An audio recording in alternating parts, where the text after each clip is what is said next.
Alright, so today I'm going to be presenting about Mary Douglas.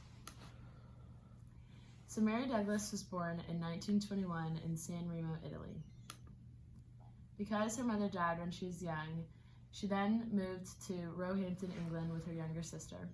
And here she studied in the Catholic Church at the Sacred Heart Convent. She was very religious throughout her entire life.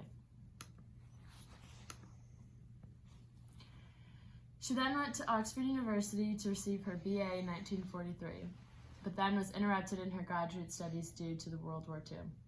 After volunteering to work on penal reform at the British Colonial Office during the war, she then went back to school to receive a BS in anthropology. In 1949, Mary began her fieldwork studies for her doctorate in the Belgian Congo. Here she studied the folkways of the tribes, eventually publishing her doctoral dissertation, The Allele of Kasai, in 1963.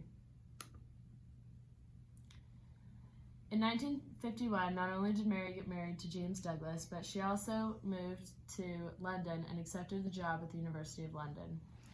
There in 1953, she completed her doctorate. She taught at the university until 1977. She then went to New York City and worked as the Foundation Research Professor of Cultural Studies at the Russell Sage Institute from 1977 to 1981. Then moving to Chicago, she worked as the Avalon Foundation Professor in the fields of both anthropology and religion from 1981 to 1985.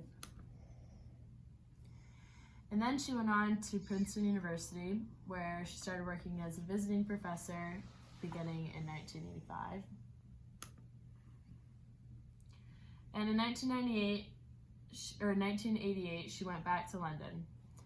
So she decided to move back home permanently, and in 1989, she was elected a Fellow of the British Academy, and later in 1992 became a Commander of the Order of the British Empire.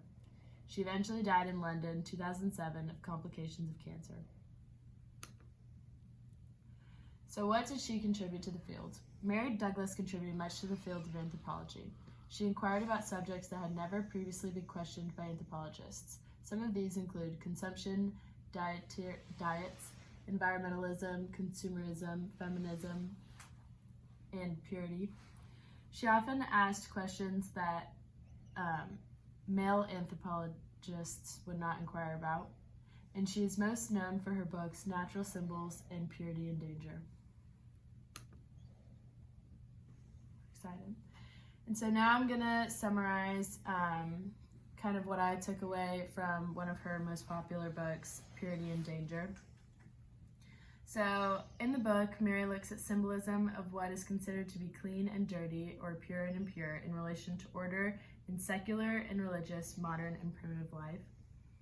So she looks at the meaning of cleanliness in both modern societies and in primitive societies and how these differ from each other.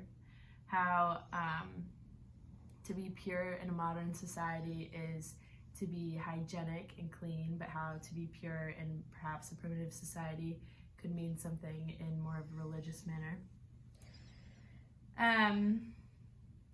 She questions the relations between the sexes, where men and women fear contamination and they fear contaminating each other and keep separate to their assigned roles, which is all stemming from pollution ideas. She looks at pollution and how pollution affects primitive and modern societies and how it has religious effects too.